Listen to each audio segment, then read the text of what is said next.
अब जो school levels में हम सीखते हैं, जो प्रेजेंट हमें एजुकेशन सिस्टम में सिखाया जाता है, मल्टीप्लिकेशन, डिवीजन, एडिशन, सब्ट्रैक्शन, वो कैसे है और वैदिक में हम कैसे करते हैं उसको सिंपल चीज़ों के अंदर। फॉर एग्जाम्पल मैं एक डिजिट लेके चल रहा हूँ और मुझे इस डिजिट को 11 से मल्टीप्लाई करना है। तो स्कूल्स में कैसे करते हैं इसको? 1 3 ज़ा 3, 1 5 ज़ा 5, 1 3 ज़ा 3 एंड 1 5 ज़ा 5। This is 3, 8 and 5। तो इस कैलकुलेशन को करने में मुझे कितने स्टेप्स लगे? 3 स्टेप्स। पहले मैंने 1 को 53 से मल्टीप्लाई किया, देन अगेन 1 को 53 से मल्टीप्लाई किया और तीसरे स्टेप में मैंने ऐड किया। अब अगर इसी चीज को मुझे वैदिक मैथ्स में करना है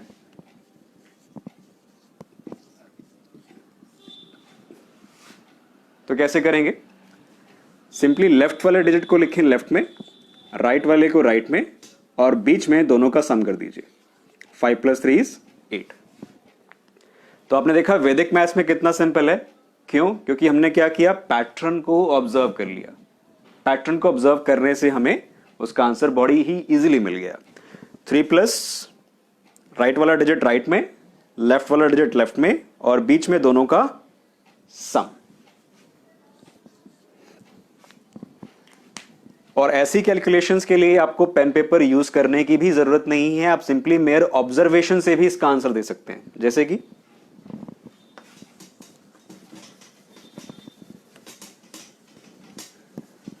अगर मैं आपसे कहूं 43 × 11, आंसर क्या होगा? 4, 3 एंड 7।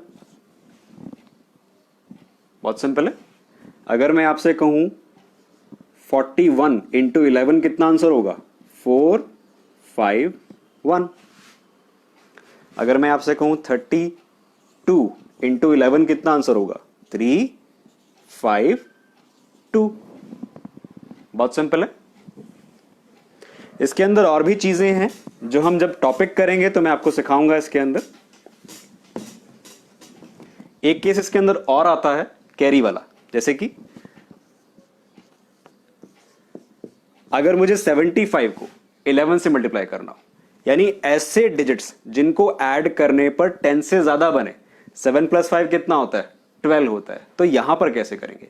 अभी तक जितने मैंने केस करवाए आपको वो थे नॉन कैरी वाले केस, यानी वहां पर सिंगल डिजिट बन रहा था ऐड करके। लेकिन यहां पर 2 डिजिट्स आ जाएंगे मेरे पास ऐड करके। तो यहां पर कैसे करेंगे? अगेन वही राइट वाला डिजिट राइट में, लेफ्ट वाला डिजिट लेफ्ट में और दोनों का सम कितना हुआ? 12। लेकिन जो 1 है यहां पर अब क्या हो जाएगा? कैरी हो जाएगा। जब 1 हम कैरी करेंगे तो वो कितना हो जाएगा? 8, 2, 5। बस इतना सा ध्यान आपने रखना है। ठीक है, बहुत सिंपल है। ये कैलकुलेशंस भी आप मेंटली कर सकते हैं विद प्रैक्टिस।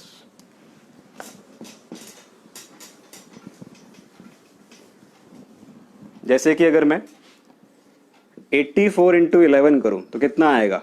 9, 2, 4। ठीक है, 4 को राइट वाले डिजिट को राइट में लिखा, लेफ्ट वाले को लेफ्ट में, लेकिन अब मैंने क्या कर दिया? उसके अंदर 1 प्लस कर दिया कैरी वाला, और दोनों का सम कितना था? 12। तो 12 का 2 यहां पर प्लेस कर दिया।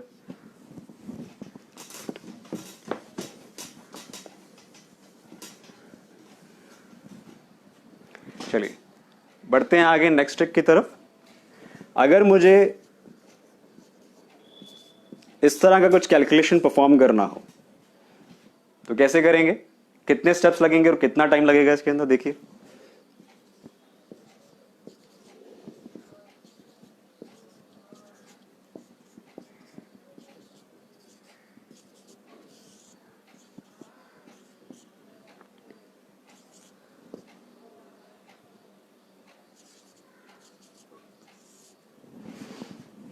यही आएगा इसका आंसर। पहले 1 को 343 से मल्टीप्लाई किया, फिर 1 को 343 से मल्टीप्लाई किया, फिर 1 को 343 से मल्टीप्लाई किया और लास्ट स्टेप में हमने सबको ऐड किया। ठीक है, अब वैदिक मैथ्स में क्या किया? इसका पैटर्न ऑब्जर्व किया गया। ठीक है, और पैटर्न ऑब्जर्व करके कैसे सॉल्व किया गया इसको?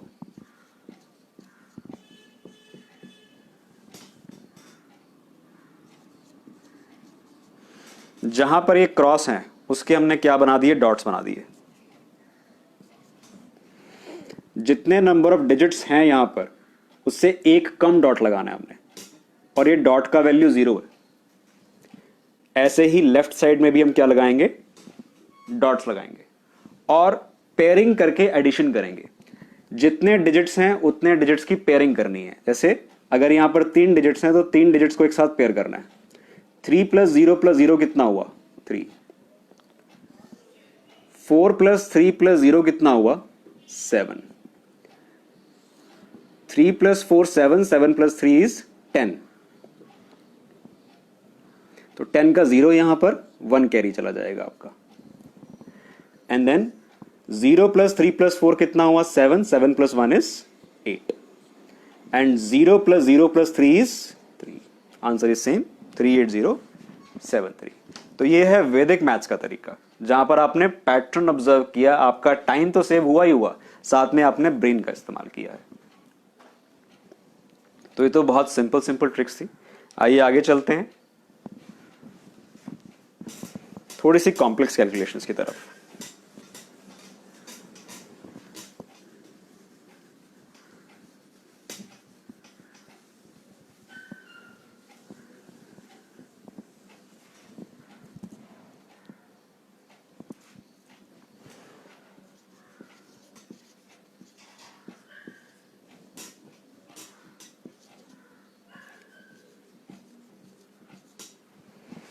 अगर इस तरह का कैलकुलेशन मुझे स्कूल लेवल पर आए, कहीं करना हो, तो टाइम लग सकता है, मुश्किल भी आ सकती है और गलती होने के चांसेस भी बहुत हैं। लेकिन अगर मैं वैदिक मैथ्स का इस्तेमाल करूं तो इसी कैलकुलेशन को विद इन 2-3 सेकेंड्स कर सकता हूं। कैसे, आइए जानते हैं। स्कूल लेवल पर इसको कैसे सॉल्व करेंगे वो आप सब जानते हैं, उसको मैं नहीं दिखा रहा हूं। आप इसका आंसर वेरीफाई कर सकते हैं कैलकुलेटर का यूज करके। चलिए, वैदिक मैथ्स के अंदर इसको कैसे सॉल्व करेंगे। आपने आंसर को 2 पार्ट्स में डिवाइड करना है, एक है लेफ्ट हैंड साइड वाला पार्ट और एक है राइट हैंड साइड वाला part. Left hand side part के लिए मैं क्या करूंगा, इस डिजिट में से 1 माइनस करूंगा। तो 1 माइनस करने पे कितना आएगा, 4 2 5 3 1। और राइट हैंड साइड पार्ट के लिए मैं इसको माइनस कर दूंगा 9 9 9 9 और 10 में से। यानी सभी डिजिट्स को 9 में से माइनस करना है और लास्ट वाले को 10 में से करना है। ऐसा हम क्यों कर रहे हैं ये मैं आपको जब पूरा कोर्स करेंगे तब मैं उसमें बताऊंगा आपको, ठीक है। इसके लॉजिक्स भी बताए जाएंगे। तो 9 minus 4 is 5, 9 minus 2 is 7, 9 minus 5 is 4, 9 minus 3 is 6 and 10 minus 2 is 8। ये इसका आंसर आएगा। देखिए कितना सिंपल है। प्रैक्टिकली हमने मल्टीप्लिकेशन के क्वेश्चन में मल्टीप्लाई किया ही नहीं। हमने क्या किया, इसके अंदर एक पैटर्न ऑब्जर्व किया और पैटर्न ऑब्जर्व करके हमने इसका एक मेथड डिवाइस कर दिया, ठीक है। तो पूरा वैदिक मैथ्स इन पैटर्न्स पर बेस्ड है। पैटर्न्स अगर आपको समझ में आ गए, आपने अपने राइट ब्रेन का इस्तेमाल करके पैटर्न समझ लिया, तो आपके लिए कैलकुलेशंस पीस ऑफ केक हो जाती हैं। तो किसी को भी मैथ्स से डरने की जरूरत नहीं है। मैं अक्सर बच्चों से मिलता हूं तो बच्चों के अंदर मैथ्स आज भी एक फोबिया है। कई बच्चों को मैथ्स से बहुत डर लगता है। तो अगर आपको वैदिक मैथ्स आता है तो इससे आपका कॉन्फिडेंस बूस्ट होगा, मैथ्स के अंदर इंटरेस्ट आएगा और आप मैथ्स को एज अ फन लेंगे।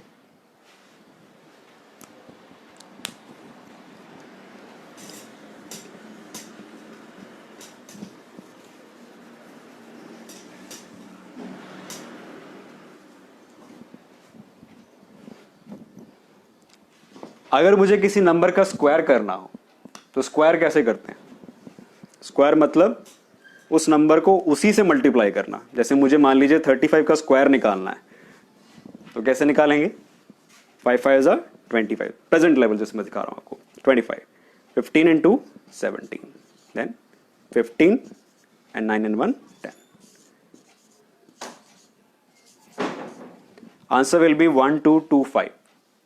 35 का स्क्वायर करने पर मेरे पास जो आएगा आंसर वो कितना होगा, 1225। वैदिक मैथ्स के अंदर इसको आप 1 लाइन में कैलकुलेट कर सकते हैं अगर आपको एक पैटर्न मालूम है, आपको ट्रिक मालूम है। कैसे,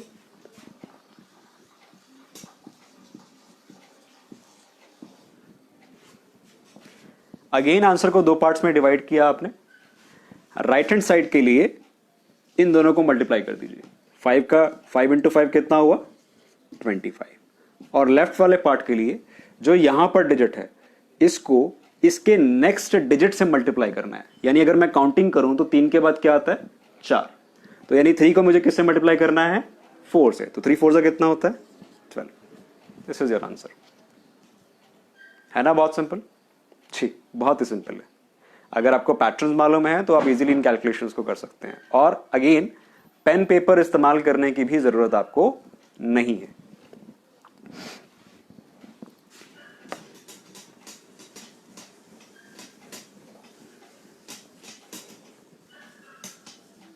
कुछ ट्रिक्स का इस्तेमाल करके आप 1000 तक के नंबर्स का स्क्वायर इजीली निकाल सकते हैं, तो वो भी मैं आपको सिखाऊंगा कि कैसे आप 1000 तक के नंबर्स का स्क्वायर निकाल सकते हैं। एक और एग्जांपल मैं इसका लेकर चलता हूं। अभी मैं सारे 5 वाले एग्जांपल लेकर चल रहा हूं।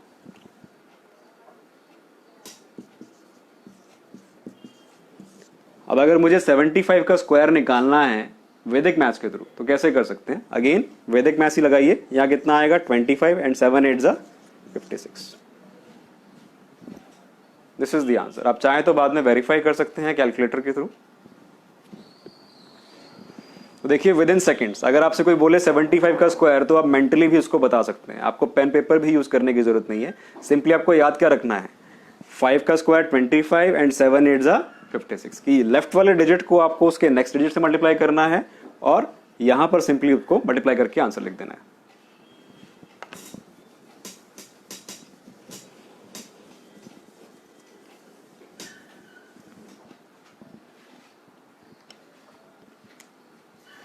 एक और ट्रिक मैं आपको एक से सिखा देता हूं डेमो के अंदर। कुछ ऐसे नंबर्स होते हैं जो बेस के नजदीक होते हैं। बेस से मेरा मतलब है 10, 100, 1000, 10,000, 1 लाख, 10 लाख। ऐसे नंबर्स जो 1 से स्टार्ट होते हैं और उनके आगे सिर्फ जीरोस हैं, उनको हम वैदिक मैथ्स में बेस कहते हैं। ये जब हम बेसिक कॉन्सेप्ट चैप्टर स्टार्ट करेंगे अपना, तो वहां पर आपको सीखने को मिलेगा। जो नंबर्स आपके बेस के नजदीक हैं उनको कैलकुलेट करना बहुत ईजी होता है, मल्टीप्लाई करना बहुत ईजी होता है। फॉर एग्जाम्पल, अगर मुझे 105 को 108 के साथ मल्टीप्लाई करना हो, पुराना तरीका क्या है? पुराने तरीके में 8 5 जा 40, 0, 8 1 जा 8,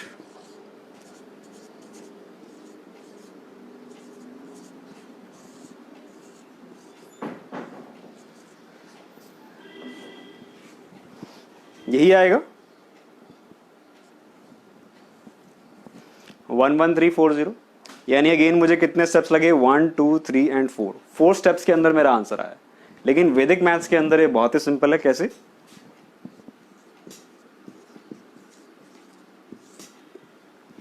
वैदिक मैथ्स में अगेन आपने क्या करना है? 2 स्टेप्स करने हैं। पहला, अब इसका बेस क्या है? क्या ये दोनों नंबर्स 100 के नजदीक हैं? बिल्कुल है। तो सबसे पहले इनमें से बेस माइनस कर दीजिए। अगर मैं 105 में से बेस माइनस कर दूं, यानी 100 माइनस करूं, तो मेरे पास कितना आएगा? +5। यहां में से बेस माइनस करूं तो कितना आएगा? +8। आंसर को 2 पार्ट्स में डिवाइड कीजिए। राइट हैंड साइड पार्ट के लिए क्या करेंगे? इन दोनों को मल्टीप्लाई कर देंगे। 5 8 कितना होता है? 40। और लेफ्ट हैंड साइड पार्ट के लिए किसी भी एक में से या तो 105 में 8 ऐड कर दीजिए या 108 में 5 ऐड कर दीजिए। 105 + 8 कितना हुआ? 113। Answer will B same. अभी क्योंकि मैं आपको समझा रहा था कि करना कैसे, इसलिए थोड़ा टाइम ज्यादा लगा, लेकिन एक बार आप प्रैक्टिस करेंगे तो इसी के अंदर आपको 2 से 3 सेकंड लगेंगे। आप देखते ही इसका आंसर बता सकते हैं। आई होप आपको ये टेक्निक समझ में आ गई होगी। 1 2 क्वेश्चन इसके और करते हैं।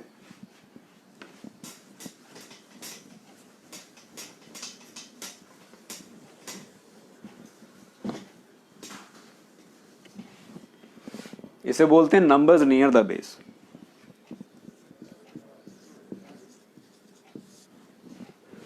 अगर मुझे 107 को 102 से मल्टीप्लाई करना है, अगेन 2 पार्ट्स में डिवाइड कीजिए। 7 2 जा 14 एंड 107 + 2 इज 109। अगेन आपने ओरली किया, विद प्रैक्टिस आप बहुत इजीली कर सकते हैं। कैसे था? 107 में से मैंने 100 माइनस किया, कितना हुआ? 7। 102 में से 100 माइनस किया, कितना हुआ? +2। 7 2 जा कितना आ गया? 14 एंड 107 + 2 इज 109। अब इसके अंदर भी बहुत सारे केसेस हैं। जब हम कोर्स करेंगे तो मल्टीप्लिकेशन के अंदर ही करीब करीब मुझे 8 से 10 क्लासेस लग जाएंगी। मल्टीप्लिकेशन का पार्ट इतना ज्यादा वास्ट है। मल्टीप्लिकेशन के अंदर बहुत सारे ट्रिक्स हैं आपके, बहुत सारे।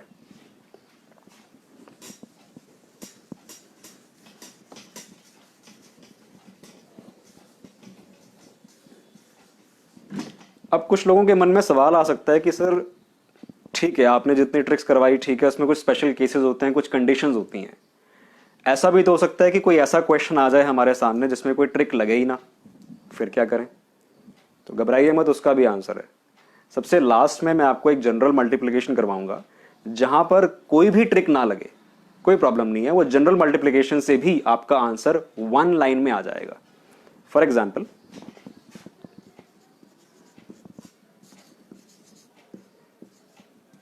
मान लीजिए आपको एक 3 डिजिट का नंबर दे रखा है। अब आपको तो नहीं मालूम, लेकिन मैं बता देता हूं कि इसमें कोई ट्रिक नहीं लग रहा। ठीक है, तो कैसे करें? अगर मैं पुराना तरीका देखूं तो कैसे करते हैं? 4 3 जा 12, 9 एंड 12, 3 2 3 एंड 6 4 6। इनको ऐड करेंगे, 12 आ गया, 11 9 एंड 6। तो ये आंसर आएगा। अगेन इसको सॉल्व करने में मुझे कितने स्टेप्स लगे? 1 2 3 और 4। लेकिन वैदिक मैथ्स के अंदर आपको इतना कुछ करने की जरूरत नहीं है, आप सिंपली एक लाइन के अंदर भी इसका आंसर निकाल सकते हैं। कैसे? अभी वैदिक मैथ्स में मैं इसका आंसर कैसे निकालूंगा वो देखिएगा, बट इसका लॉजिक और पैटर्न्स मैं आपको बाद में बताऊंगा।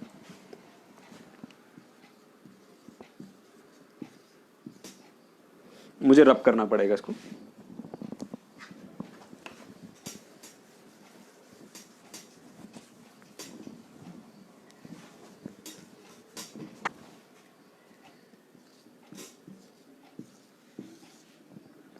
जितने डिजिट्स हैं आपके, उससे एक कम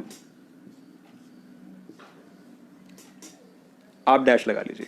1 2 3 4 5 6, 1 2 3 4 5, यानी इस क्वेश्चन का आंसर या तो 5 डिजिट्स का होगा या 6 का होगा। लेकिन 6 डिजिट्स का तभी होगा जब यहां पर कैरी आ रहा हो। यानी कि अगर यहां पर 8 होता या 9 होता तो मल्टीप्लाई करके मेरे पास 2 डिजिट का आंसर आ रहा होता। इस पार्ट की बात कर रहा हूं, तब मेरे पास 6 डिजिट का आंसर आता है। लेकिन क्योंकि यहां पर कैरी की गुंजाइश बहुत कम है, इसीलिए आप 5 डैश लगाइए, क्योंकि 1 2 3 4 5 6 6 डिजिट्स हैं, तो इसका आंसर मैक्सिमम 5 डिजिट्स का ही आने वाला है।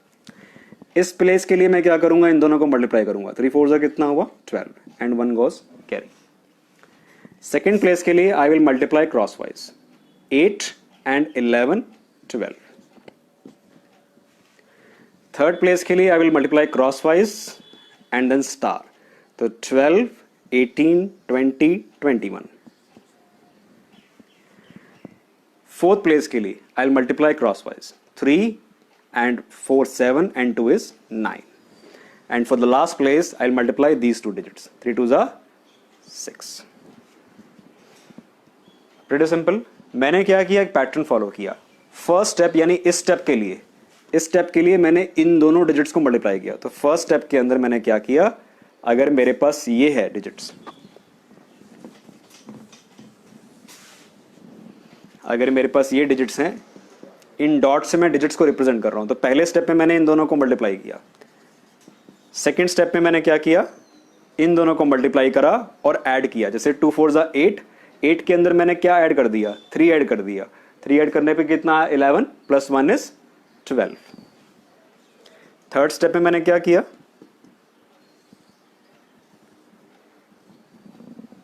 ये वाला पैटर्न, यानी इसको इसके साथ मल्टीप्लाई किया, माइंड में रखा, इसको इसके साथ मल्टीप्लाई किया, दोनों को ऐड कर दिया माइंड में, और इसको इसके साथ ऐड मल्टीप्लाई किया, तीनों को ऐड कर दिया माइंड में, and then 1 carry, answer is 21। Fourth step में हमने क्या किया? इन दोनों को मल्टीप्लाई किया। 3 1 जा 3 प्लस 2 2 जा 4 7, 7 plus 2 is 9। Okay, fifth part. अब जो लास्ट के हैं उनको मल्टीप्लाई किया। तो ये पैटर्न मैंने फॉलो किया जो कि मेरे माइंड में था। अब घबराने की जरूरत नहीं है, पैटर्न देखने में हो सकता है आपको थोड़ा सा अजीब लग रहा हो क्योंकि आपके लिए नया है, बट विद प्रैक्टिस आपको बहुत इजी लगेगा ये वाला कैलकुलेशन, और आपका टाइम भी सेव होगा।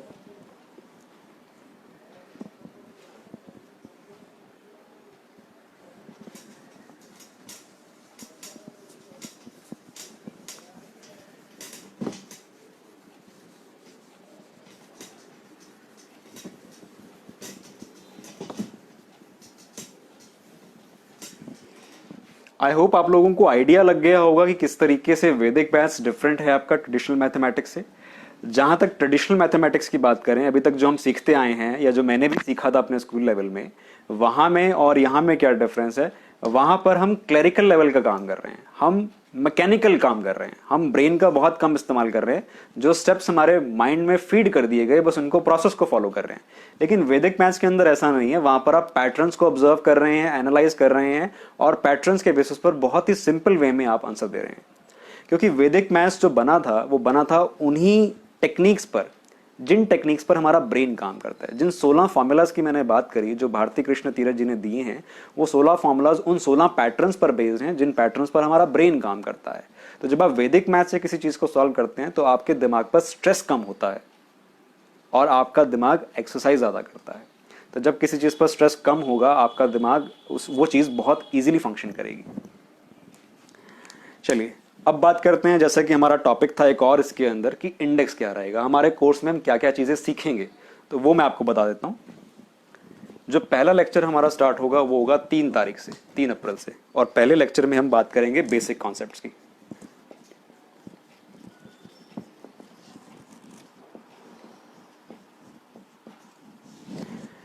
इन बेसिक कॉन्सेप्ट्स के अंदर हम सीखेंगे कि बेस क्या होता है और इसके अलावा किसी नंबर का कॉम्प्लीमेंट कैसे निकाला जाता है।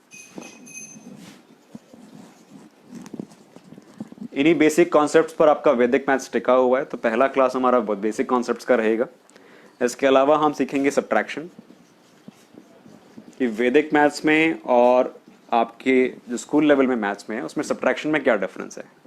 स्कूल लेवल पर हम सब्ट्रैक्ट करते हैं कैरी सिस्टम के थ्रू, लेकिन जो वैदिक मैथ्स है वहां पर हम सब्ट्रैक्शन करते हैं by the process of addition. यानी कि वैदिक मैथ्स के अंदर जब मैं आपको सब्ट्रैक्शन करवाऊंगा तो प्रैक्टिकली हम वहां पर लेस करेंगे ही नहीं, हम वहां पर ऐड कर रहे होंगे।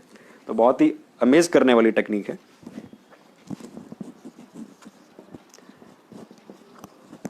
उसके बाद हमारा मल्टीप्लिकेशन वाला पार्ट शुरू हो जाता है।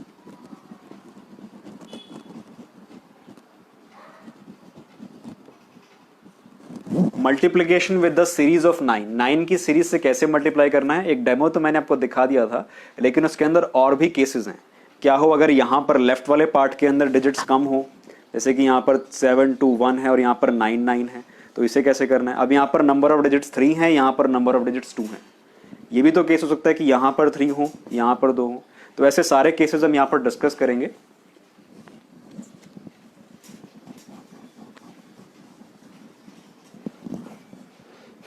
उसके बाद हम 11 का ट्रिक सीखेंगे। 11 इसके अंदर 11 ट्रिपल 1 4 टाइम्स 1, इसको आप कितना भी एक्सटेंड कर लीजिए, कोई इशू नहीं है। ऐसे ही हम सीखेंगे 12 से कैसे मल्टीप्लाई करना है without actually multiplying with 12। 1 1 2 1 1 1 2 13 1 1 3 1 1 1 3 and up to 19 119 119 19। तो बहुत वास्ट लेवल पर है, आप इसको काफी आगे तक एक्सटेंड कर सकते हैं। अगर मैं आपको ये 2 भी सिखा दूंगा या 1 भी सिखा दूंगा तो आप बड़े इजीली आगे तक इसको एक्सटेंड कर सकते हैं। तो ये चीजें हम इसके अंदर सीखेंगे।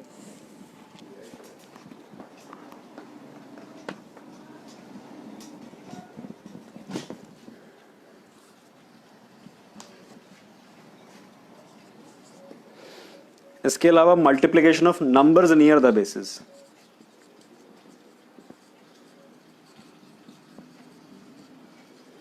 जो नंबर्स बेस के नजदीक हैं वो 100 के नजदीक हो सकता है, 1000 के नजदीक हो सकता है, 10,000 के नजदीक हो सकता है, 1 लाख के नजदीक हो सकता है। तो आप देख सकते हैं कितना वास्ट स्पेक्ट्रम है। आप 1 लाख के बेस के नंबर्स को भी विद इन सेकेंड्स मल्टीप्लाई कर सकते हैं। तो जो नंबर्स बेस के नजदीक है उनको कैसे मल्टीप्लाई करना है वो भी हम सीखेंगे।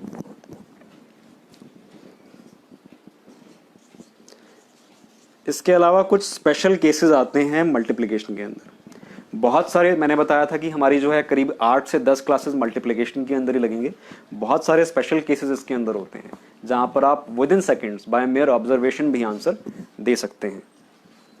और सबसे लास्ट में मल्टीप्लिकेशन के हम करेंगे जनरल मल्टीप्लिकेशन, जहां पर कोई ट्रिक अप्लाई ना हो वहां पर आपने कैसे करना है वो आपको जनरल मल्टीप्लिकेशन में बताएंगे। इतना पता लगा आपको? इसकी एक पूरी लिस्ट मैं आपको व्हाट्सएप पे सेंड कर दूंगा कि क्या क्या चीज़ें आप सीखने वाले हैं, कोर्स कंटेंट क्या रहेगा। आप मेरा नंबर नोट कर लीजिएगा फेसबुक से, और आप मुझे व्हाट्सएप पे हाई सेंड कर सकते हैं, तो मैं आपको कोर्स का कंटेंट पूरा सेंड कर दूंगा। आपको नोट करने की ज़रूरत नहीं है फ़िलहाल कुछ, बट जब हमारा पहला क्लास होगा 3 अप्रैल को, वहाँ पर आप नोटबुक ज़रूर रखिएगा अपने पास, नोटबुक एंड पेन, कुछ चीज़ें नोट करने के लिए। आपका जो असाइनमेंट्स होंगे वो मैं आपको व्हाट्सएप पे ही सेंड किया करूंगा। इसके अलावा हम सीखेंगे स्क्वायर्स, किसी भी नंबर का स्क्वायर कैसे निकालना है, अप टू 1000 तक के नंबर्स का स्क्वायर आप इजीली निकाल पाएंगे। क्यूब्स कैसे निकालने हैं, स्क्वायर रूट्स कैसे निकालने हैं, और क्यूब रूट्स कैसे निकालने हैं। तो ये सारी चीज़ें हम सीखेंगे इसके अंदर। इसके अलावा हम सीखेंगे फ्रैक्शंस के बारे में, वैदिक तरीके से फ्रैक्शंस कैसे निकाल सकते हैं आप। डिवीजन कैसे कर सकते हैं आप इसके अंदर। डिवीजन के अंदर भी वैरायटी है आपके पास, क्राउनिंग जेम डिवीजन है, सिंपल डिवीजन है, वन लाइन डिवीजन है। एक ही लाइन के अंदर आप नंबर को डिवाइड कर सकते हैं।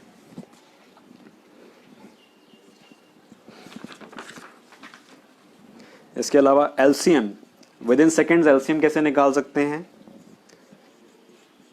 एचसीएफ कैसे निकाल सकते हैं आप, एंड मेनी मोर टॉपिक्स। अब लास्ट में हम क्या करेंगे, प्रैक्टिस एंड प्रैक्टिस, बिकॉज बिना प्रैक्टिस के कुछ भी पॉसिबल नहीं है। आपको कुछ चीजों की प्रैक्टिस तो करनी ही पड़ेगी। जितना आप प्रैक्टिस करेंगे उतना आपका माइंड डेवलप होगा, माइंड शार्प होगा।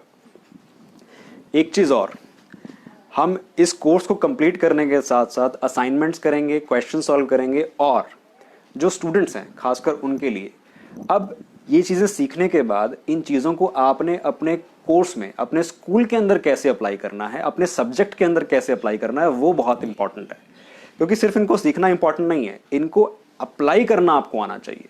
तो मैं आपकी टेक्स्ट बुक से, अगर मैं 9th क्लास की बात करूं तो 9th क्लास की टेक्स्ट बुक, मैथ्स की टेक्स्ट बुक में जितने क्वेश्चंस हैं उनमें इन चीज़ों को कैसे अप्लाई किया जा सकता है वो भी मैं आपको सिखाऊंगा। तो कुछ क्वेश्चंस भी हम टेकअप करेंगे, 8th class, 9th class, 10th class के कुछ प्रैक्टिकल क्वेश्चंस भी हम टेकअप करेंगे। सबसे लास्ट में जब हमारा कोर्स कंप्लीट हो जाएगा वहां मैं बच्चों को सिखाऊंगा कि कैसे आपने इन ट्रिक्स को अपने कोर्स में अप्लाई करना है।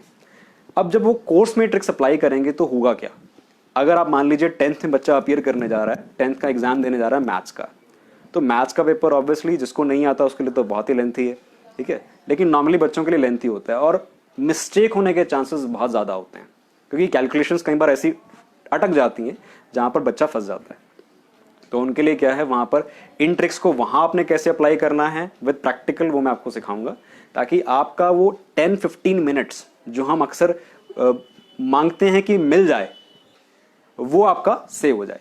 अगर आप वैदिक मैथ्स की ट्रिक्स लगाएंगे तो आपके वो 10 क्रूशियल मिनट्स सेव हो सकते हैं और गलती होने के चांसेस भी आपके सेव हो जाएंगे। ठीक है जी, क्योंकि वैदिक मैथ्स के अंदर कैलकुलेशंस बहुत सिंपल हैं, एक्यूरेट हैं, गलती होने के चांसेस कम होते हैं क्योंकि आपके नंबर ऑफ स्टेप्स बहुत कम है। किसी कैलकुलेशन में अगर नंबर ऑफ स्टेप्स ज्यादा होंगे तो वहां गलती होने के चांसेस भी बहुत ज्यादा होंगे। ठीक है जी, आई होप आपको समझ में आ गया, एक बेसिक अंडरस्टैंडिंग बन गई कि वैदिक मैथ्स है क्या और ये कैसे डिफरेंट है हमारी स्कूल एजुकेशन में जो मैथ्स सिखाया जाता है, और कैसे हम इसका इस्तेमाल कर सकते हैं अपनी एजुकेशन सिस्टम को और बेहतर बनाने के लिए, अपने आप को और बेहतर बनाने के लिए, अपने ब्रेन का फुल पोटेंशियल इस्तेमाल करने के लिए। तो आज के लिए इतना ही, आप लोगों से अलविदा लेते हैं, और अगेन आप लोगों से हाथ जोड़ के अपील कि अपने घरों में रहें, सुरक्षित रहें और देश के इस संकट से उबरने में हेल्प करें। Thanks a lot.